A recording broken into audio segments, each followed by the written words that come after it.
told me that it was Don Pinchbeck that was going to introduce me, I thought, what's he going to say? So, as a piece of weather of some sort myself, I'll do my best to keep you all wide awake, and hopefully, I think by the end of the session that I'm going to talk about now, and then also running a workshop later, if nothing else, plant a little bit of a seed or a spark of an idea of things that you might think, do you know, we could do that, or we could do something like that that just might make the difference for our community. So that's all I'm here to do, plant a little bit of a seed, try and ignite a little bit of a spark, and then you take it where you can, and I'm sure we'll be able to do that today. I was asked if I would say a little bit about the history of Acumen, something about social enterprise and why we've chosen that as a model. And I have to say, when I started Acumen, I didn't even know the word social enterprise. So, in a way, I've been doing it and then discovered that's what I've been doing, which is probably true of some of the things that you know, people who talked about, we've got the strategic plan. Well, actually, it's what we've been doing. So sometimes that happens, doesn't it?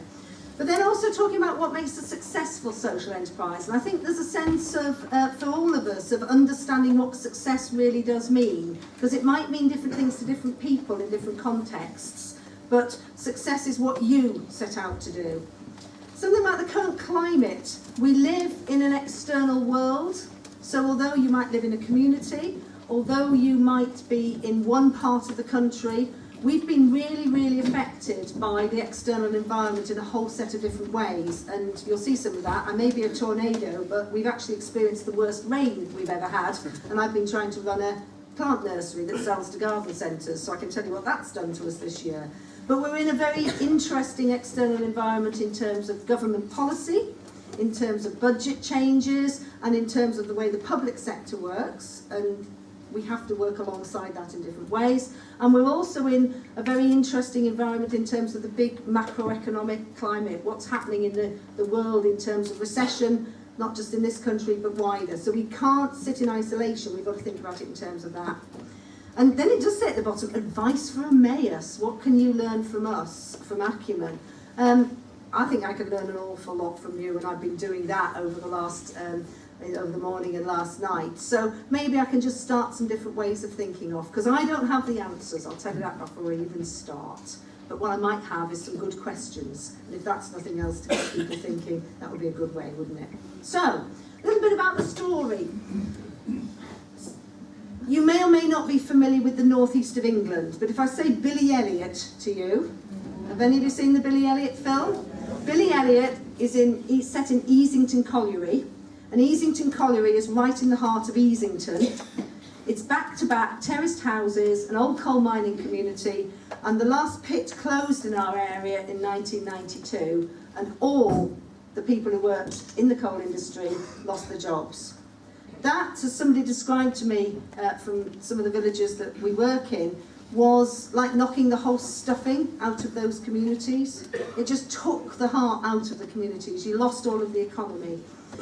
And I've actually got quite a diverse background, run a garden centre, family business for 15 years, worked in training, then ran projects within a training and enterprise council, so in the public sector. But I was asked to go into Easington in October 2000 and set up something called an action team for jobs. And I loved it because they gave me some money, quite a lot of money, and they said, be flexible, be creative, be innovative, help people find jobs. And it's not often you get given a really nice shopping bag of money and be told to go and do what you really can to help make that work. And for me, what was important when we went to Easington to do that was to make sure that we actually developed a full infrastructure of support. I knew that what we were going in to do couldn't solve everything. I knew I needed to work with others. And if I've seen anything from the time I've spent with you, that solidarity and the way in which different communities really respond and help each other is absolutely amazing. I haven't had that. I've had to find that support from all sorts of other places. But partnership and support has been an absolute integral part of what we've done. So I went in to run this action team for jobs. So I was working in the public sector at this point. I actually, and you're all allowed to boo, had to go and work for Job Centre Plus for a couple of years. Ooh, yeah. Well, can I just say, Job Centre Plus and I didn't really match in personality terms. They're not quite used to entrepreneurs. They're not quite used to people who say, why can't you do that? Because as far as I'm concerned, if somebody says you can't do that, that's as good a reason as any for saying, we're going to do that. We'll find a way somehow. And I loved what David was talking about yesterday. You hit brick walls, turn left. Well, I've turned left, turned right, jumped over the wall, dug underneath it and gone around in all sorts of ways, but I don't listen to brick walls. There's ways to make things happen. And at that point you think, well, that's fine, she's got money, she's there doing a job, what's the problem? Well, the problem was I couldn't make things happen in Job Centre Plus. It was like a brick wall, an immovable object. Huge, huge organisation, but incredibly bureaucratic. And I knew if we were going to help people back to work, and if I have one kind of underlying principle of what we've been trying to do in the 9 years since I started Acumen, it's about helping people gain independence. So being able to take control of life instead of life taking control of you. And for many, many people, that also means economic independence. It's that chance to say, hey, I can earn money, I can have a job, I can start a business, there's things I can do, because that then gives me an opportunity to be independent. And I couldn't always make that happen in Job Centre Plus. I needed to help people learn to read and write better. A third of the adults we worked with couldn't read and write very well. We had very, very low levels of people starting businesses, so I managed to get some funding to do something called a BizFizz project to help people start businesses. And I couldn't take that money into Job Centre Plus. It was stupid. I'd raised more than £500,000 to make things happen, and I couldn't do it through them. I had to use other organisations. Those organisations took huge amounts of money out as management fees and didn't deliver a very good job. And I think some of you have seen some of the stuff in the news about some of those kind of big providers, A4E and others we've worked with, and you just think, come on guys, why are you doing this? There's better ways of doing it. So, Easington had statistics. Now, some of us live in this world where we work on statistics, and I was in a job where I was supposed to know this, and I looked at it and thought, we have to do something. There's 11,000 people, 19.78%, nearly 20% of the population on long-term health benefits. They're not even coming to the job centre. They're not even signing up. What can we do about that? But that wasn't real enough. And it was when I went into Easington, things became real. And the reason why we really started was because of people like the three different people in that picture. On the left is Linda. Linda had been made redundant. She lived in Easington. She'd been a factory supervisor, making batteries actually in a factory, and she'd lost a job, and I took Linda on as an advisor to help other people. David in the middle, and we've heard a few people today talk about getting driving licences. David was long-term unemployed, he was sofa surfing, he couldn't read and write at all well, couldn't possibly pass his driving test because he couldn't do the initial stuff where you've got to actually look at the answer the questions, couldn't do that bit of it. But he did, passed his test and he's got a job. And on the right, Ian. And Ian was somebody who worked for his dad as a driving instructor, and then you'll see him coming back later, helped start one of the businesses. So a potential entrepreneur, but hadn't got there yet. And that's why Acumen started, because those people could make a real difference in their communities and in Easington. So what was the original aim that we had? Well, we were about social and economic regeneration through learning, enterprise and employment. Sounds a bit cumbersome now when I talk about it, but it was about saying, I think that the way people will actually get to where they need to be is if they can get a job, if they can actually start to learn skills and perhaps gain qualifications, but certainly learn the skill sets they need, and possibly start businesses, but get a culture of enterprise. So if there's anything else that comes from today, it might be about thinking how you really create a culture of enterprise within Emmaus, that whole thing about enterprising behaviour from everybody and seeing the opportunities that you might actually have. As I said before, I don't think we thought we were a social enterprise at the time because people weren't really using that term. So this was 2003. I put a definition up there. Now you may hate definitions, but a social enterprise is a business. So first and foremost, it has to be a business. And a business means you have to have a business model. So a business model means that you have to have something that you can offer that other people are prepared to pay for. Yeah, dead simple. So you have to have a business model. but it's very much about social objectives. So the reason for having a business is to do the social things that you're trying to actually help. And for us, it was about helping people back to work and into self-employment initially. And then any profit it makes gets reinvested back into that. So there's nobody running off with the money. So again, I did mention A4E before, but for example, their chairman got an £8.9 million payout from the work they do helping unemployed people back to work. I haven't. You know, you can see what we, you know, it's like what we do. We pay our staff, I get paid, but we're not making millions out of people, other people's disadvantage. So for me, what's really important is the values that lie behind what we do. This is something, and those who come to the workshop, I'll probably talk a little bit more about this. This for me is the heart of what you might want to think about in your communities. It comes from something called Good to Great, which is a book written by an American academic called Jim Collins, and he talks about the hedgehog model. And that's about focus in all sorts of ways, because he talks about the fox and the hedgehog. So the fox darts all over the place to try and get the hedgehog, and what does the hedgehog do? Curls up in a little ball. It knows exactly what it has to do, and that's the hedgehog for a social enterprise. It says, what are you really, really passionate about? And you'll have your passions about what you want to do, and if that's making the difference to the lives of people who've formerly been homeless, that's the passion. In my case, it was about people who are long-term unemployed, just don't get a chance to get a job alongside other people. What can you be the best at? Because you've got to be the best to stand out from the crowd.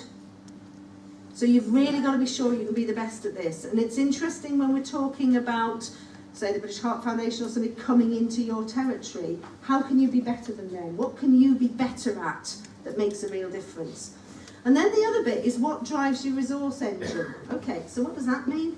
Well, that really means who's prepared to pay you to do it. And it might be, and you've got a model that makes you financially sustainable, that's a mix of using things like housing benefit, it's a mix of perhaps some applications for grants, it might be a mix to get some of the capital funding, and it's a mix of the training that you're doing. But you've got to find out what's going to work for you, because that's what we've been trying to do over the time that we've worked in Acumen.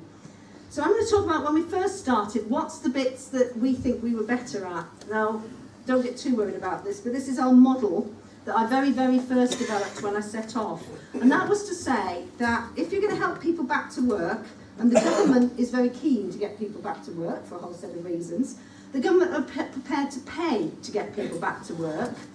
But what happens at the moment is if you want to go and get a job, you normally have to go to the job centre. And the job centre's actually not always that good at interacting with people, so there were better ways of doing it. So I was doing it with the action team, but then we still found there were loads and loads of people that wouldn't come near even what we were doing with the action team.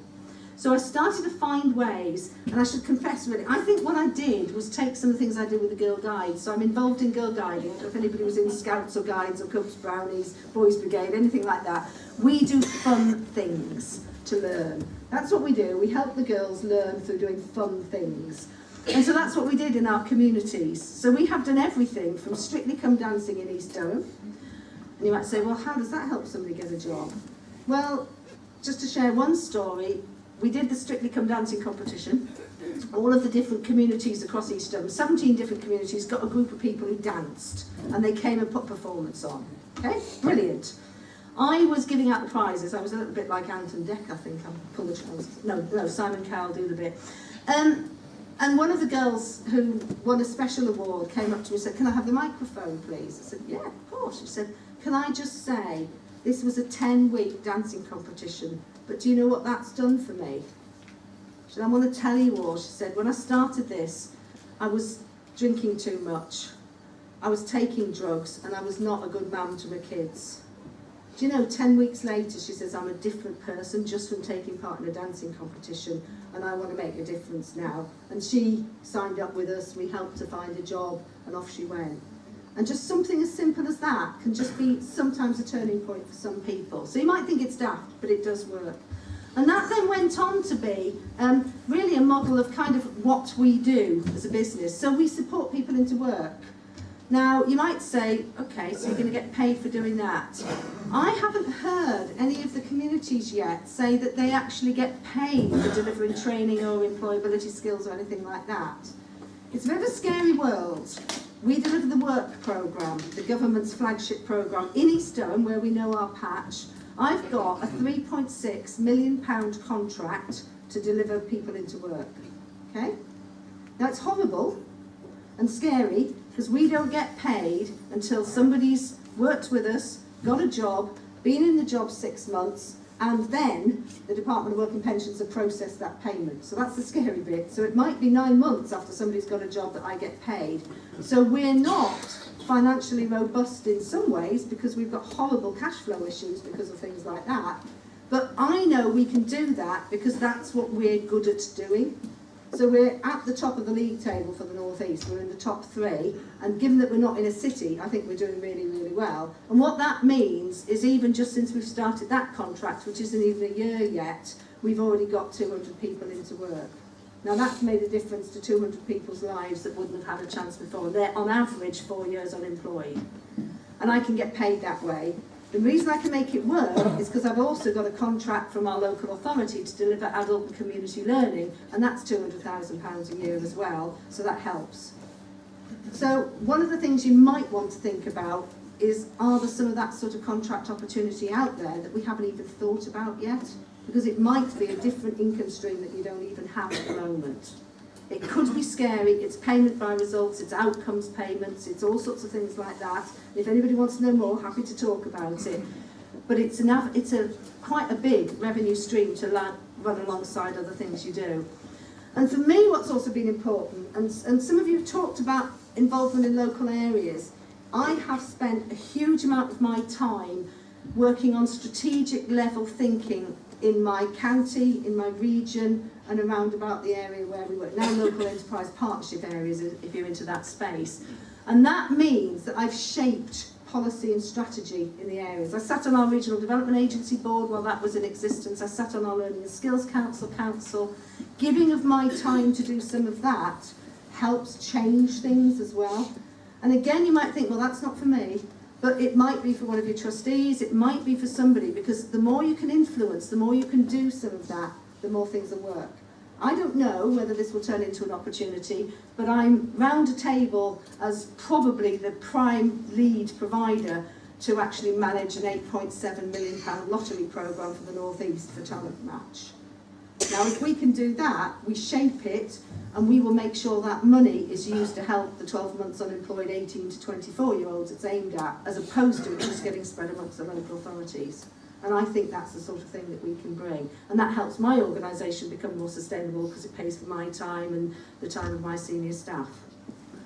Might not be for you, but it might be the sort of thing that happens. We've talked a lot about being positive. One of the things that we've spent a lot of time developing, we actually won the Spark Challenge in the first year, which was a competition for charities that work with homeless people, which we do some of as well, to develop some training in self-belief and emotional resilience. Now, they're long words as well. Self-belief's about the point where instead of saying, I don't think I can do that, or nobody in my family's ever had a job, nobody in my family's ever run a business, I can't do that. And I can't tell you how many times people walk through our doors and say, I'll never be able to do that. You won't be able to get me a job. Nobody would employ me. And you must hear that from companions when they come in sometimes. Who's ever going to give me a chance? Because valuing yourself is so important. And I love the stories when you're telling about the real unconditional welcome to people coming in. That's what we need. But that helps people to build their confidence, and we teach people the positive psychology techniques just to help with some of that self-belief. And emotional resilience is the bit about bouncing back when things go wrong. We all have things that go wrong. We've had people say, oh, I'm not applying for a job because I got turned down last time. Well, even people who are really good at getting jobs might apply 20 times before they get a job. It's the way you bounce back from the 19 times you get rejected that matters. It's what you do when things go wrong, and that's what this teaches. So Possibility Place, it came from, there's a guy called Martin Seligman, who's a professor of positive psychology at Pennsylvania State University. Can you imagine putting that on your business card? And he talks about, if you live within the constraints you put up on yourself, the bits where you say, I can't, that's as far as you get. That's your brick walls. If you actually take away all of that, and lots of that's in your mind, all of that extra space is Possibility Place, and I love the name. Put it down. We have the company. We haven't traded with the company yet, but we've developed a product as a toolkit to help people with that. And we're training all of the long-term and people we work with in Possibility Place. I've done the wrong thing in terms of pressing that, but let's just go and see if we can do this.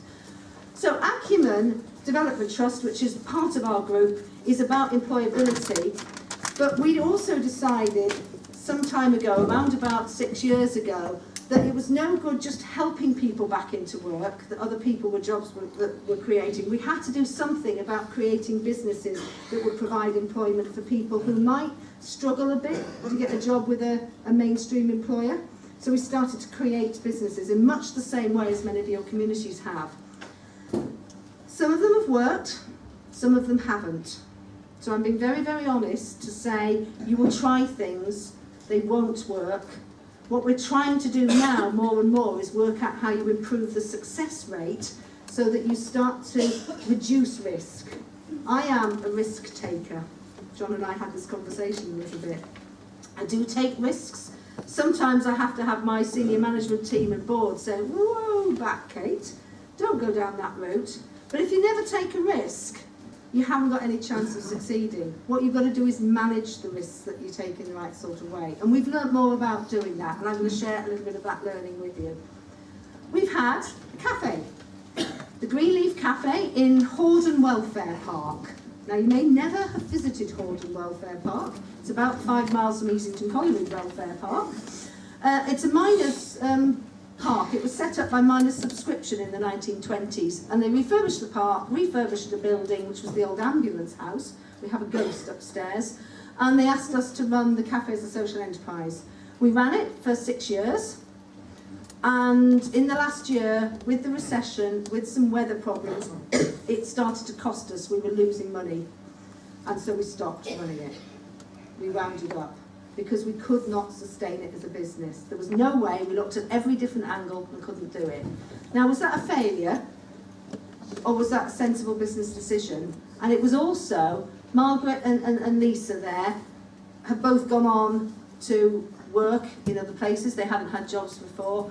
Tracy, who was the manager in the last couple of years, just said, that's changed my life. I took her across. My son ran a cafe in the Lake District. I took her from Peterlee in East Durham, across to Ambleside in the Lake District, and I have never seen anybody going, do people really live somewhere like this? She had just never seen anything quite like that. And then, and so my son taught her the coffee cake, carrot cake recipes, did barista training and things like that with her. We were having conversations like, well, we shouldn't do proper coffee in our cafe in Hordern because people wouldn't actually, they'd never buy a cappuccino. And you're saying, okay, well, why not? What are you doing on Saturday? Oh, I'm going into Durham. I said, oh, what are you doing? I'm going to go to Costa Coffee and have a cappuccino. So why can't we bring cappuccinos to Hordern? Trying to change mindsets for people in a whole set of ways. So think about what you're doing with cafes. Community cafes are really, really hard to make money with. If you want to go and find out how people are changing some of the catering models, go and look at something like Create in Leeds. They're absolutely fantastic, but they've stopped doing their cafes. They now do buffet catering, and they work out in industrial units, and then they've headhunted the chef from Harvey Nicks, and they've got a fantastic top-class restaurant in the heart of the business district in Leeds. Different models. We have to think differently. Wheels for Work. This is Ian again, the driving instructor. Ian said, I think we can make some money training unemployed people in driving forklifts. So we paid for Ian to get his forklift instructor's license. He was a qualified driver already. Got the warehouse, set it all up and trained people. And successfully for 3 years, we were actually able to do that. And at the same time, we subsidised a Wheels for Work scooter scheme. So we were able to buy some scooters and at a very low price lease them to young people to help them get to work, because you couldn't, for example, if you got a job at the 6 o'clock shift in Seaham, you couldn't get there by public transport, so we would lend them scooters. When the recession started, all of our local factories laid off all their forklift truck drivers, and there were no jobs for people who were training and no funding for unemployed people to get forklift truck licenses, so we closed. But it closed, it didn't owe anybody any money. Ian actually went off and ran a grocer's shop because he's an entrepreneur now. He's really kind of got a bug, so off he goes. So was that good? Was that bad? It was the right thing to do at the time. It worked from when it was there. IT Acumen, we set up a small IT company because of a couple of circumstances. Paul on the right there was one of our clients that we'd helped to find a job. So he got a job as a trainee IT manager in our local business link, actually. For 7 years, he worked for them. They trained him up. He had all the qualifications. And then they said they lost the business link contract because it went regional. They were going to move to Sheffield. He said, you can have a job in Sheffield. He said, I don't want a job in Sheffield. I want to be in Hordern, which is his hometown. So and at the same time, the college closed down all the support it was given to the community centres in IT support. So we said, great opportunity, and helped Paul start IT Acumen within Acumen initially, but we've spun it out. It's a separate company, limited by guarantee, and Paul is still running it. And just to share a story, I don't know if you do remember, but not that long ago there was an awful shooting in Hordern, and that shooting was actually done by the brother of Paul's wife, who also works for us. She's my personal assistant. She's not been able to come back to work since that. It was Paul's cousin who was shot, as one of the people who was shot. It was an absolute tragedy in the town of Hordern, absolutely horrendous. It hit the national news. It was 100 yards from our office in Hordern, devastated that community. And Paul said, he said, if I hadn't had this as the business, I don't think I'd even have my sanity now, keeping through that. Because actually, in a funny way, keeping going and keeping the doors open and running the business was a salvation for him in terms of that. So some of that resilience of how you keep going through different circumstances comes through from some of it. We've done projects. This is blooming marvellous. In 2004, I had the chance to, I was at a big event, and they said, there's some money for a community transformation, we want to make a film. I said, oh great, fine. And came back with my team on the train, and one of the team who lives in Hordern said, let's do hanging baskets in Hordern. It's back-to-back streets, let's plant up hanging baskets and get everybody out there. So we said, okay, fine. We'll do that. We bid for the money and we won, so we were the winners. If there's anything else that's good, you talk about profile and publicity, enter for things, because winning things actually can give you fantastic publicity. So, blooming marvellous, let's get people out on the streets, but can we make a business out of it? So when we do something, we start thinking, is there a long-term sustainable way of making that work as a business? So initially, we just had all the kids. We had, I used to think this was the ladies from the Methodist church, but I got into trouble because I'm a Methodist, so I can comfortably say that one thing we do in the Methodist church incredibly well is make good cups of tea. I was then talking to the Church of England, the Diocesan Clergy Summer Gathering. I get to some really good events at times. And the man from the vicar of Easington College said, oh, no, it's not. Those are our ladies from our church. I thought, oh, dear, I'm in trouble now. Never mind. So it is the Church of England that made the cup of tea, I'm pleased to say. And we started a small plant nursery. We had 2 polytunnels on an acre of land, and we really, really, really struggled to make it work. It was too small. We couldn't afford somebody very experienced at growing plants. We couldn't afford somebody to go out and sell. It was just too small. So 3 years ago, we got the chance to take on a plant nursery, okay? Now, ironically, it's 2 acres of glass houses. It's on a site near Hartlepool, and it was previously run by a garden centre chain, and it was wholesale to sell out to the garden centres. Now, we stuck our neck out there, and again, I may be mad. We raised some finance. I took a loan from the Social Enterprise Loan Fund, and we started, and we've been running it for 3 years. What's happened this year? It has rained, and it has rained, and it has rained. So we had a fantastic March, but March was a month when we predicted, and we do planning. Let me point this out to you. We always plan as best we possibly can. March was planned to sell £15,000 worth of stock. We sold 25,000. April was planned to sell £60,000 worth of stock, and we sold 25,000. May was planned to sell £90,000 worth of stock, and in the first 2 weeks we sold about 5,000. In the last 2 weeks of May, we sold £50,000 worth of stock, because the sun shone, yeah? No other reason than that. June's been appalling, and July's been no better. So I'm at a brick wall at the moment, a real brick wall. So what do you do when you hit a brick wall? Turn left, absolutely. We might turn right here, but we will do one or the other. What I do know is for 3 years we've employed between 9 and 16 people, depending on the time of year, all the way through. We've helped several, well, it's probably over 100, certainly several tens of people. We've had people released on temporary licence from our local prison. We've worked with our probation trust. We've helped people gain qualifications. We've done a lot. So we've already given a lot of social value, but the thing is not sustainable in its current model. I talked a little about how this fits in the external environment. Our model, our business model here, is we grow plants and we sell them to garden centres. But the garden centres, even if they place a speculative order with us, won't take the plants if they didn't sell any last weekend. That's where the weather hits you. Our local authorities are very, very, very close to starting to, they've closed their own nurseries and they're going to buy plants for their kind of Britain in Bloom type displays from us, we hope, except they put the tender out. We replied to that in February. We were supposed to hear in May, but we still haven't heard because the public sector is so slow at doing things that they should be doing, okay?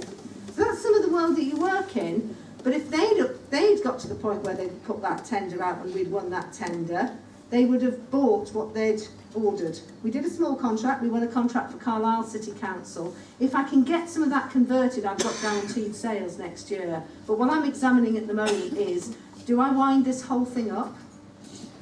Do I do a very, very, very smaller version of it? What am I going to do? So all the staff have had to go onto notice of redundancy at the moment, and that is the most horrible thing I've had to do for a long time. But what else do you do when something might not work? Well, actually, one of the things we're doing is somebody's given us some hydroponic equipment. So Science City flogged us some hydroponic equipment for £1. I am not going to grow marijuana. I know it's a really good cash crop. I know I've got the right equipment. I know our partnership with the prison and with the probation trust will give me the qualified staff to grow it. But what we're actually going to do, and ironically we may well do this on probation premises, is grow micro-herbs and pea shoots and sell them to restaurants. Because actually there is quite a good market for that, and the very good thing about it, it is all year round, so every few weeks, yeah, we'll get sales, because you've got a turnaround of only 3 weeks. Whereas if I start growing some plants, I have to grow the plants to sell in the spring, from anywhere from November to January to plant them on to grow, to sell, and I'm taking a huge, huge gamble. So I'm in the middle of my turns at the moment with that. Does that make sense? And it's hard at the moment. We've got Acumen profitable. The nursery's lost money. That offsets one against the other. One can't afford to cross-subsidise the other. How do you do it? But one of the things the nursery has done is enabled us to set up a joint venture. And I know some of you talked a little bit about partnership. We've really gone quite a long way down the road in this. This is a formal company, community interest company. I have a central hub company now called Social Enterprise Acumen, which is a hub to support other social enterprises. And that owns 51% of a community interest company with our probation trust, because our probation trust, and this might be of interest to some communities, public sector bodies, health, probation, all sorts of others, are having to become more enterprising themselves. They haven't got a clue. Seriously, they really don't know, in most cases, how to do it. If you say to somebody who works in the public sector, I'm not trying to look at you, Anne, here, but somebody who works in the, or is a director or whatever within health, their staff, whatever happens, you get paid at the end of the month. Even if your hospital has a deficit, everybody gets paid at the end of the month. If you're in a business, you can't guarantee that, because you've got to have got the money in to pay people at the end of the month. And it's a completely different mindset. So one of the things probation did is went around the whole of the North East and said, who do we think is the most enterprising organisation? Kate and Acumen. Let's work with them, let's form a partnership, because we bring different thinking. So I've been doing training sessions with probation staff, because what we've set up is fresh ground. We can do grounds, property maintenance. This happens to be a picture from when we were doing a youth build project where we refurbished 3 houses to provide accommodation for young homeless people, which we ran for a little while, but then decided actually it's not our business to do housing accommodation. We passed that back to a housing association, but we did the skills training and the rebuild of the houses. We've done a full refurbishment of the gardens around a local health centre, and lots of other jobs. So we have a business of grounds landscaping, but we're bidding for big public sector contracts and various other things. And we can do that with the strength of probation alongside our expertise. We've then been looking at how could we create a business that would actually start to employ offenders, both in prison and outside, but really help them gain employment to prevent reoffending. Because the government's agenda, and again, think about the external context, you'll find business models that work if you're doing something that in the social space, if the public sector are anxious to do it. And there's headline stuff, reducing reoffending. It costs the country a fortune to keep people in prison. Yeah? Let's find a way to reduce that. So Reap and Sow came about through a partnership with somebody who's actually quite commercial. It's somebody who runs their own company in branding, marketing and communications. Completely different skill set to me. And this is one of the things that we've been working in different partnerships with as well. We came up with the idea of let's do garden things, e-commerce. So those of you moving into e-commerce, the bit of the retail market that's holding up is e-commerce, ethical, so in that space is high, and high-end. If you can sell to the rich to help the poor, I think that's a wonderful sort of model, isn't it, if we can manage to make that. Get the high added value. We started here, we've moved a long way. We started to build some raised beds. This is the middle of Durham Prison, which is a relatively small Cat B local prison in Durham. We're now teaching, helping with the teaching of horticulture and growing some plants. But really, that wasn't good enough. We started to work with designers. We worked with 2 young designers from Northumbria University, and we're doing more with them. And they came up with a furniture range. And that's what we've started to produce. This is one of the first photo shoots. That's up in the northeast. We've then been down to London with the stylists. So these are some of the kind of first prototype models made in Durham Prison. That bench itself will sell for about £600, so you've immediately got big added value. But can I tell you, we already have placement in, and I didn't even know some of these existed. We're in House and Garden magazine, I knew about that. Elle decoration, wallpaper. I don't even know half these things that you're nodding. Do you buy wallpaper? Did anybody know there's a whole magazine called Wallpaper? It's trendy, it's in. What's also good is Channel 4 are going to make a documentary about this. And we've actually won a national award as part of it, and we've only just started. But the model is, we create, initially we start working with people in prison, giving them jobs in a real business environment in the prison, and then we're then moving out to community rollout models. So we're working initially in North Tyneside with a community group in the Meadowell to do the next stage of production, and then we will move further afield from there. It might be something that we could find ways to do in partnership.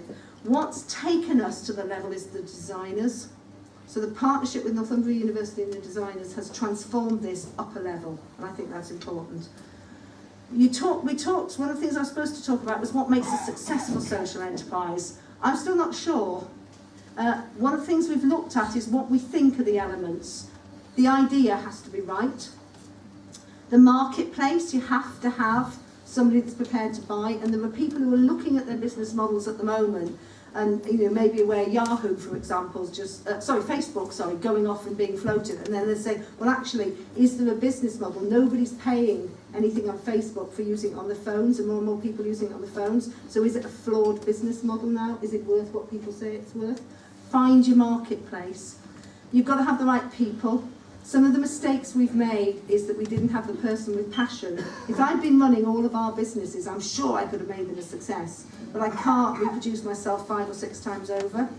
Yeah? You've got to have the right people and get through that with different things. You've got to stack the money up at the right stages. We've learned that you don't risk one part of your business by putting money into the other. It's taken me a long time to learn it, but that's part of what we have to learn. So we've raised the funding at each stage, and you need the right sort of sound chassis structure to build it on. When Arvinder talked about getting your management reporting right, you've got to know where you are within days. I know today, on Saturday, exactly how many people we've helped into work by Friday.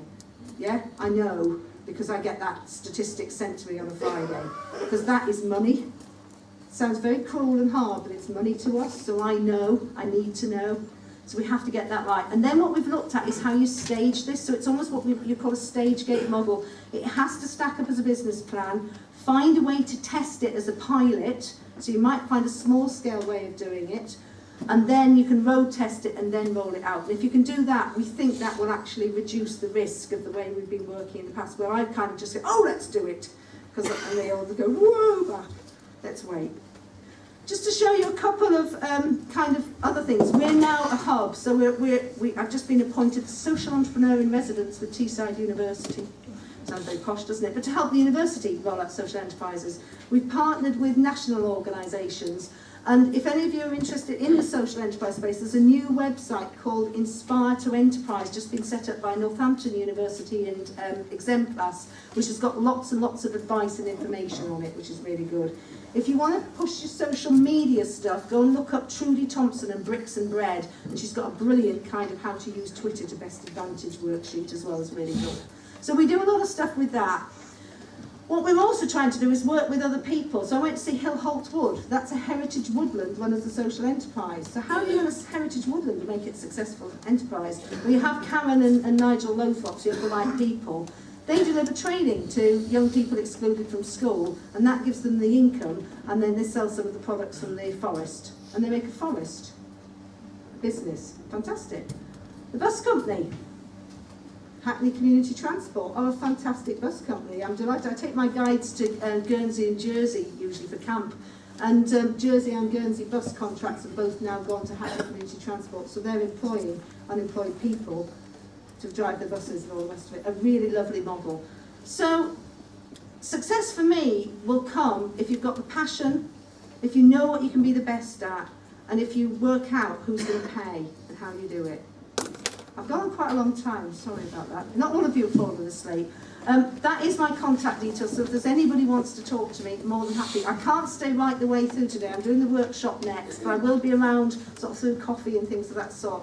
And obviously the Federation have got all my contacts. So if I can be of any help at all, more than happy. I love bouncing ideas off people and seeing what we can do. I just hope maybe there's a little bit of a seed or a little bit of a spark that might set you off thinking, do you know, we might be able to do that.